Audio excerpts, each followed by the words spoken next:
বর্তমানে এই ছবিগুলো কিন্তু অনেক ট্রেন্ডিং এ চলছে। তোমরা যদি এই ছবিগুলো তৈরি করে যদি ফেসবুক বা আলাদা সোশ্যাল সাইটে পোস্ট করো তাহলে কিন্তু সঙ্গে সঙ্গে ভাইরাল হয়ে যাচ্ছে। তোমরা এই ভাইরাল ছবি কিভাবে তৈরি করবে চলো সবাইকে দেখাচ্ছি।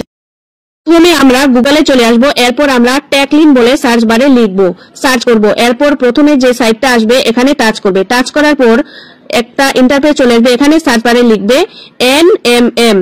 এটা লেখার পর তোমরা একটু সার্চ করবে। সার্চ করার পর কিছুক্ষণ পরে তোমাদের এই ধরনের আরো একটি পেজ চলে আসবে, এখানে তোমরা টাচ করবে। টাচ করার পর দেখো ছবিটার উপরে টাচ করার পর দেখো একটু নিচের দিকে আসতে হবে। নিচের দিকে আমরা একটা লেখা কপি করব, যার জন্য আমাদের একটু অনেকটাই নিচে আসতে হবে, কারণ লেখাটা অনেকটাই নিচে রয়েছে।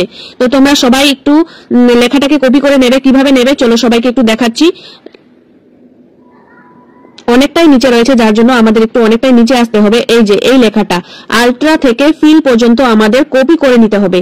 কপি করে নেওয়ার পর দেখো নিচে একটা সাইট রয়েছে, এখানে টাচ করবে। টাচ করার পর এই ধরনের একটা পেজ চলে আসবে। এরপর তোমরা এইটাকে টাচ করবে। টাচ করার পর দেখো এখানে গেট স্টার্ট করবে। গেট স্টার্ট করার পর তোমরা দেখো এখানে প্লাস আইকন থেকে কিন্তু তোমরা তোমাদের গ্যালারি থেকে ছবি নিতে পারো।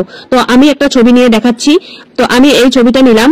এই ছবিটা আর আমরা যে লেখাটা কপি করেছিলাম সেই দুটো মিলে আমরা একসঙ্গে সেন্ড করে দেব। সাইডে যে এরো চিহ্ন রয়েছে এটার সাহায্যে সেন্ড হয়ে গেছে। কিছুক্ষণ সময় নেবে, কারণ এগুলোতে একটু নেটওয়ার্কের বেশি প্রয়োজন পড়ে, যার জন্য কিছুটা সময় লাগবে। তোমরা সবাই একটু দেখো কিভাবে ছবিটা আমার তৈরি হয়ে আসছে। কিছুটা সময় দিতে হবে, এরপরই কিন্তু আমার ছবিটা পুরোটাই তৈরি হয়ে চলে আসবে।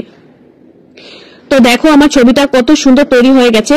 তোমরাও যদি এই ধরনের ছবি তৈরি করতে চাও তাহলে কিন্তু অবশ্যই করতে পারো। সাইডে দেখো সেভ বাটন রয়েছে, এরো চিহ্নটাতে তোমরা টাচ করলে কিন্তু সেভ হয়ে যাবে। আর নতুনদেরকে দেখার একটু সুযোগ করে দিও।